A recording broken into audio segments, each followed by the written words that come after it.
Well, hi there. I'm Chris Clark, and I want to welcome you to our Equality for Opportunity Town Hall and our podcast as well.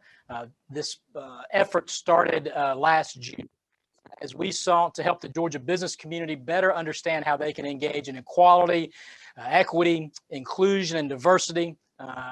It's part of our work with our Inclusion Council as well as our summit that we have every year. And I appreciate you joining us this. Excited to be joined today for a special February broadcast. It's also part of Black History Month with a personal hero of mine, one of my favorite people, Representative Calvin Smyre, affectionately and respectfully known as the Dean of the Georgia House for being the longest serving member of that body. The Dean was born in Columbus, Georgia. He went to Fort State and then came home to be a community organizer for LBJ's War on Poverty, and his career professionally was quite incredible. He went from community organizer to executive vice president of Synovus, one of our largest banks in the state of Georgia. He was first elected to the Georgia House in 1974 at the age of 26, making him the youngest member. And he still serves on some very influential committees. And Dean, I got to tell you, when I took my wife to see Hamilton several years ago, and they sang that song, The Room Where It Happened, I actually thought about you, because you've been in the room where it's happened for over 45 years, and I appreciate you joining us this morning. Thank you very much, Chris. It's great to be with you, and I've enjoyed working with you over the years in the Georgia Chamber, and I hope that some of the things that we worked on for the betterment of our state and keeping our state a great place to live, work, and play. Well, it has, and you've been an incredible, important part of that. And I want to talk a little bit, if we can today, we're going to split this into two parts. One, a little bit about history, and then a little bit about where we are today and some of the issues that you're working on and we're working on at the Capitol. But I want to go back in your memory for a minute to 1974. You're 26 years old. You're driving up from Columbus, Georgia for your first day on the job at the General Assembly, and you're entering politics at a time that is still literally segregation, and the vestiges of segregation still exist. We're still dealing with Jim Crow before you've got Lester Maddox perusing. What was it like for you to come into that situation? What's your biggest memory from when you first started out there? Well, my biggest memory was the very daunting task of meeting Speaker Tom Murphy. My first time in December of 1974, and having that meeting with him, and sitting there with the late Albert Thompson, who was one of the first African-American chairs of a standing committee in the Georgia legislature. And the speaker asked me what committee that I wanted to serve on, and I said appropriations, and he laughed and chuckled, and he said, "Well, no, that won't work. You're a freshman. What will be your second committee?" I said, "Ways and Means." He said, "Son, I don't know who you've been talking to, but not only will you not be on those committees, but you won't be in the room when we're talking." And so he said, "What's your third one?" I said, "Well, I want to go into banking. I want to go into banking, and banks and banking would be my third choice." And he said, "I've never pointed a freshman to banks and banking, but I'm gonna put you on banks and banking." And so I went on banks and banking, and a few weeks later, he saw me somewhere, and he said, "You know what? We're gonna be all right." He said, "I want you to stick close to me, and I want to get you on appropriation and Ways and Means first, and get you on Ways and Means first, then on appropriation." He said, "But the reason I say that to you is because you gave me banks and banking as your third choice, but it was your first." And had it been your first choice, I would not have appointed you. He said, and that's pretty close, stick closer together. And that developed a relationship that's part of my makeup over the years with Speaker Tom Murphy. And he was very, very helpful to me in my early stage of my career. And he was very, very instrumental.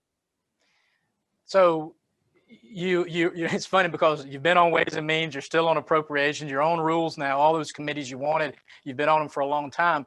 I'm curious, Dean, what do you think is a historic piece of legislation you've worked on, or a couple of pieces of historic legislation that really mattered to Georgia? And I know there's a lot of them out there, but which ones really are you proud of or kind of stand out to you?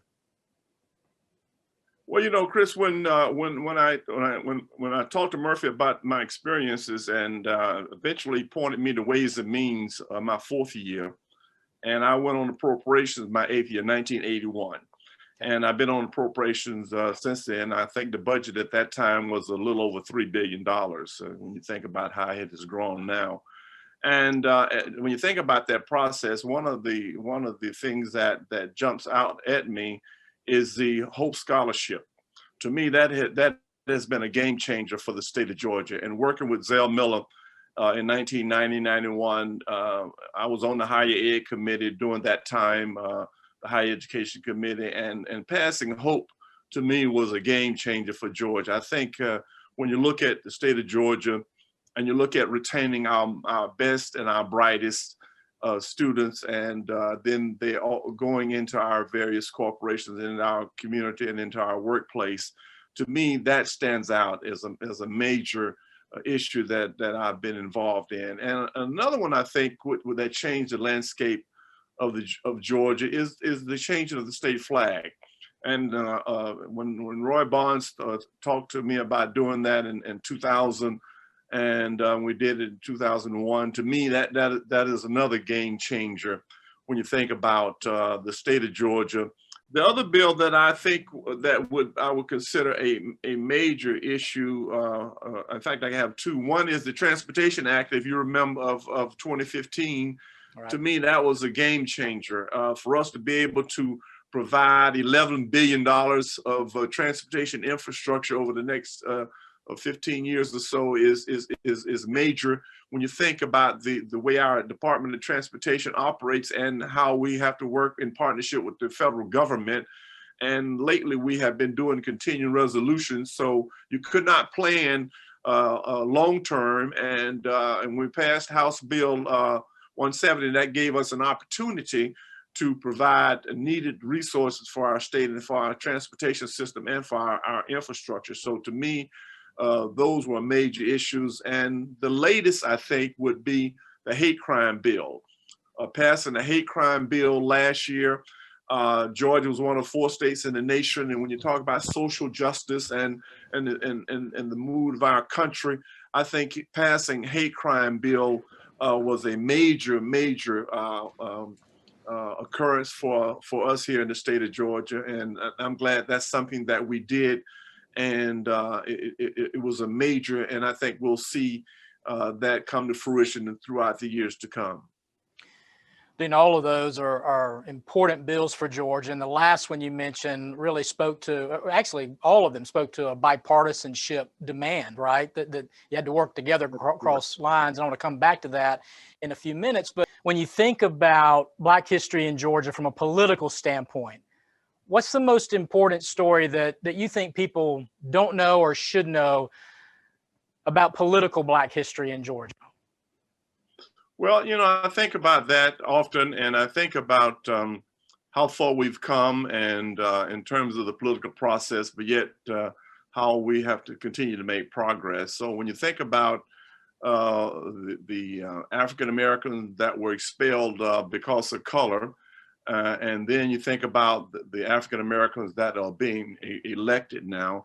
So we stand on the shoulders of those that fought early on for us to be able to have the political opportunities that we have today. And you cannot think about political process in the current day and age without thinking about John Lewis and the contribution that he made for people like myself to be able to run for public office. So when I think about Black history, I think about when I was elected in 1974, there were 90 Black African-American legislators in America.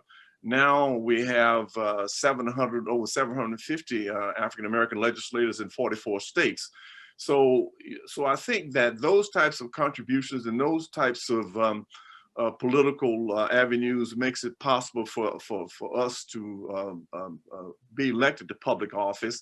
And I think it's the effort of people like John Lewis and Martin Luther King Jr. and C.T. Vivian and Hosea Williams and a host of others who played a significant role in providing the opportunity for Black elected officials to be elected. So So I want to during this Black History Month, I want to give credit where credit is due, and all of those people that have been activists, that have been that played an advocacy role in the political process in the early 60s, that were able to, that allowed people like myself to be able to run in the early days of 1970. So I want to look back a little bit when I think about Black History Month, and pay homage and respect to those that provided the torch for those of us who are now in active political life as we see it today.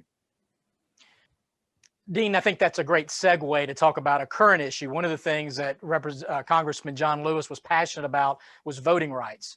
And now here we are in 2021, the Georgia General Assembly. You've got almost 30 bills filed on voting rights, some to expand, some to detract from voting rights. Can you give us your perspective on voting rights and the debates we're having at the Capitol right now? Well, I think that when you we just had an election, and the election, I think, was conducted in a manner in which we've had recounts, and everyone said it's been fair, and the election has been certified.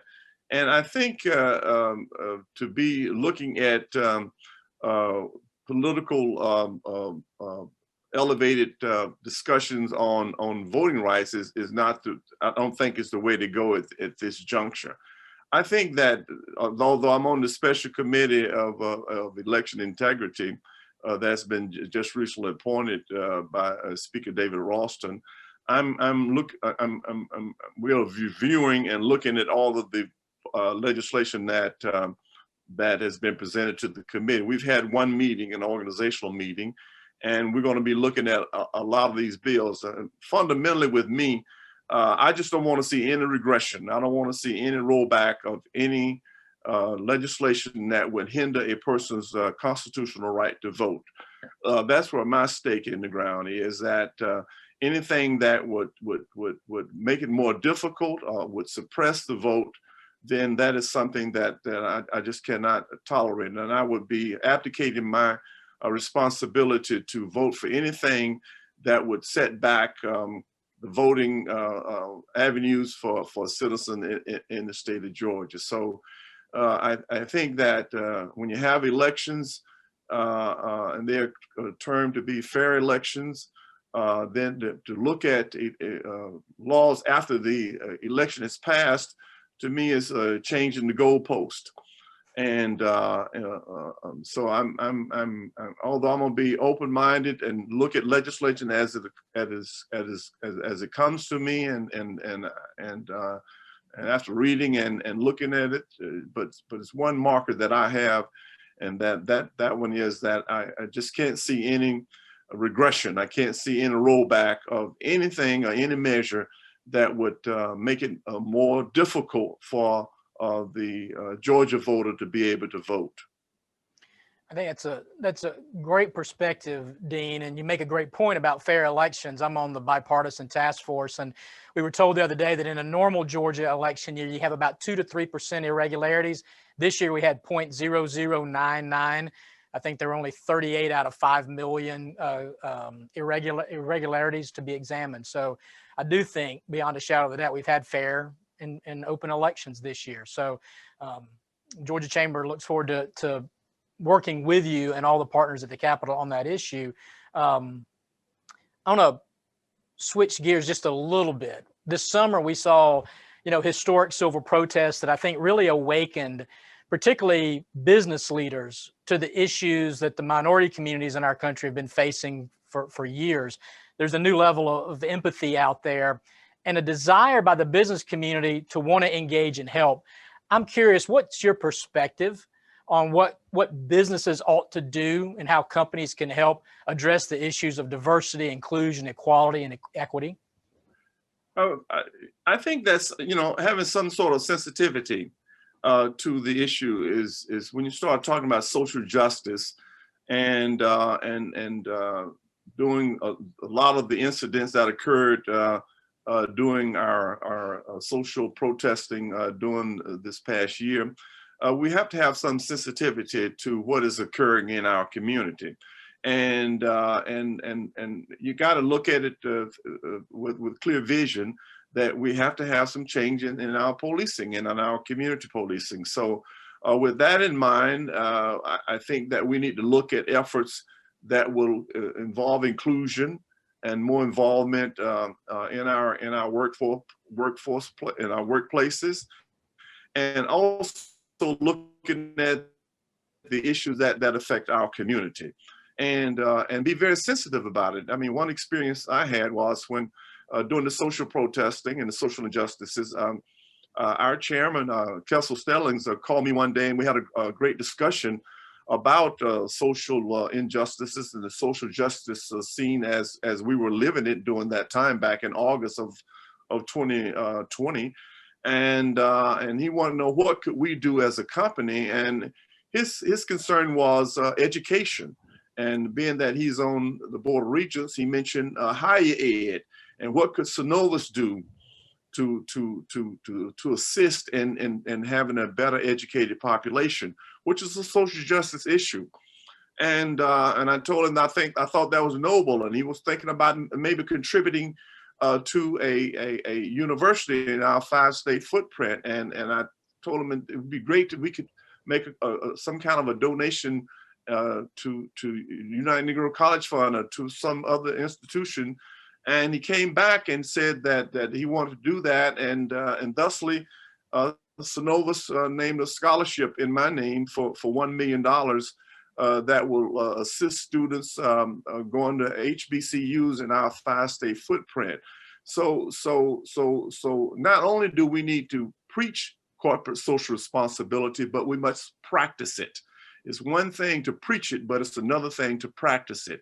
So I think when you think about all the things that are going on in our nations, I think corporations can express themselves through their corporate responsibility platform and extend themselves in the community and do things that are from a social platform that will be involved in the inclusion and diversity workforce and things of that nature.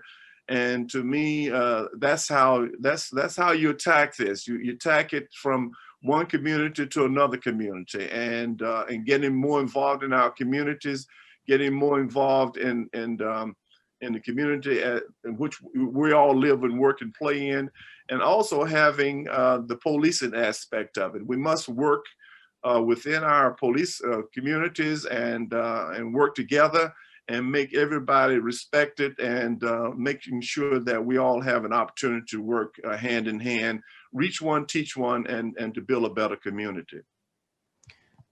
Dean, I love what Synovus is doing, literally putting their money where their mouth is with these scholarships. And I know you're passionate about HBCUs. I know you went to Fort Valley State.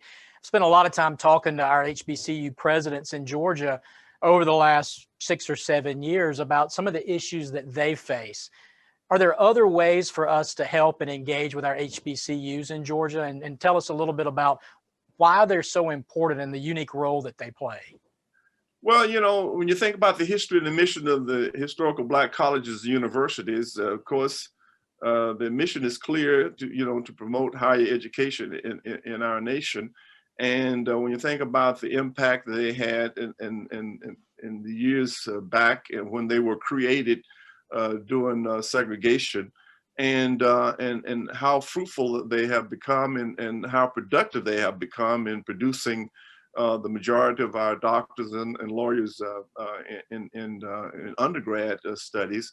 So HBCUs have a very, very prominent role, and I feel very, very strongly about that as it relates to not only Fort Valley State University, but all of the other HBCUs in our nation. And I think in order for us to continue in that role, there has to be a continuation of defining and retooling the mission and the objectives of HBCUs. And with that comes resources and finding resources to assist our students. I think one possibility and responsibility is scholarships and providing scholarship funds to these universities and assisting them in that regard. And a lot of universities have gone to the stopgap measure where students about to graduate from school and don't have the necessary funds to finish, and a lot of them fall through the safety net, and they're not able to graduate, and then they drop out. So I think these types of fundamental programs can assist us in getting that person to the finish line. Far too often, some of our brightest young people are not able to go to school because of finance. So anything that a university can engage our corporate community in involvement in our social fabric of higher education is a good thing. That's why the Hope Scholarship is such a marvelous program, and states all over America look to Georgia because of the model that we have. But Hope can't do it alone. So those corporations, if they can continue to practice corporate social responsibility in the arena of higher ed and other social areas, then I think they would be doing themselves, not only themselves, a great justice, but also for the state of Georgia. I think the scholarship is important. The other one I'll add too from our research is our students coming out of HBCUs are not getting the same chance at corporate internships as other students. We've got a discrepancy and a disparity there that we can address too. So I encourage our listeners to make sure they reach out and work with HBCUs to bring in interns during the summer and throughout the year. Dean, a couple more questions because I know you're busy today, but you mentioned changing the flag in Georgia and what an important role that played. I think it sent a message that Georgia was open, we're willing, we want you to move here, an issue we continue to work on today. What role do you think that's played in us becoming the best place to do business 8 years in a row, this idea of Georgia as an inclusive place and a welcoming place?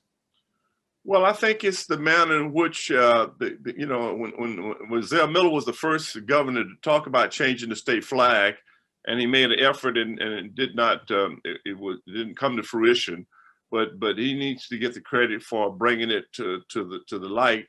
And then Governor Roy Barnes showed a significant amount of courage, political courage, to be able to bring it forth and to pass and change the state flag.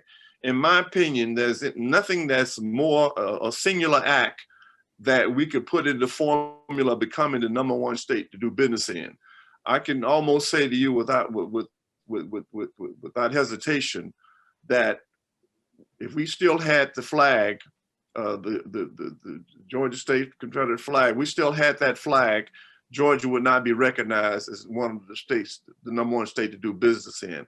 If you recall, back during that time, there was almost a boycott of the SEC and the Super Bowl would not come to Georgia if we had the Georgia if we kept this flag, the present flag that we had at that time.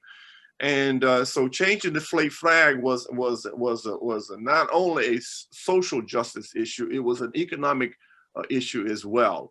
And in that formula, the changing of the state flag opened the opportunities for us to be able to be recognized throughout the nation as a great place to do business in. And so I think the fact of the matter is that not having the Georgia state flag that we had at that time, the pre-1956, is a tribute to the members of the General Assembly and to the governor, and they took a bold step during that time to change the state flag and under the present flag that we're under today. And we're better for it, and we appreciate your leadership on that as well. Controversial issue, governor's talked about it, I know you've talked about it. Do you think that we'll have movement this year on citizens arrest laws?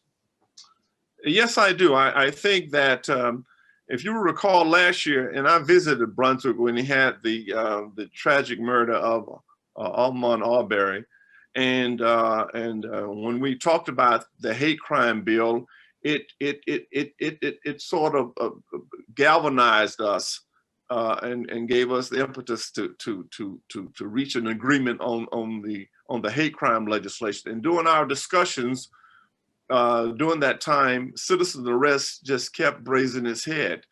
And so this juncture, in the General Assembly, we had plans, Representative Chuck Estration, and I had discussion with the Speaker Ralston and the NAACP and the members of the House Democratic Caucus.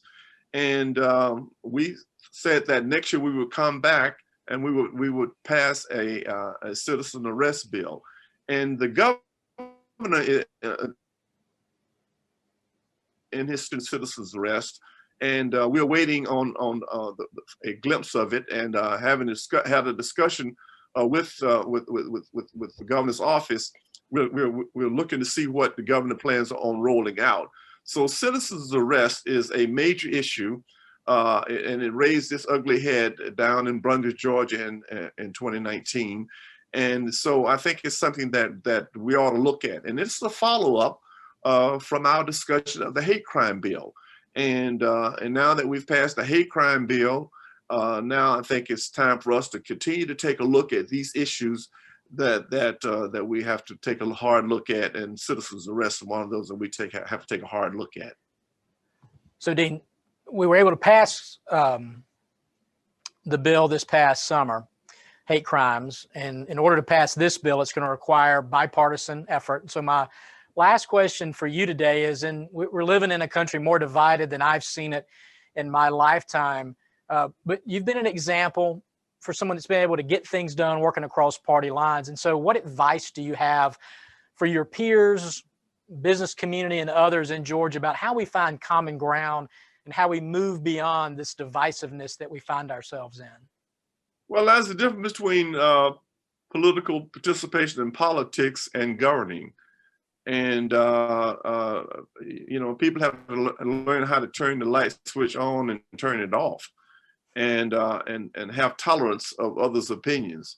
And during my political career, I've learned to have tolerance of others' views, and not let it be destructive of relationships.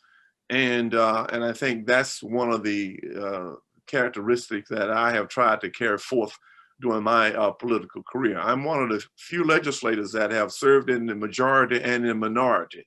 So I know what it is to govern, and I know what it is to fight. So with that in mind, you have to separate the politics from governing. And now that we've gone through a very rigorous campaign, the campaigning is over, and we should be about governing.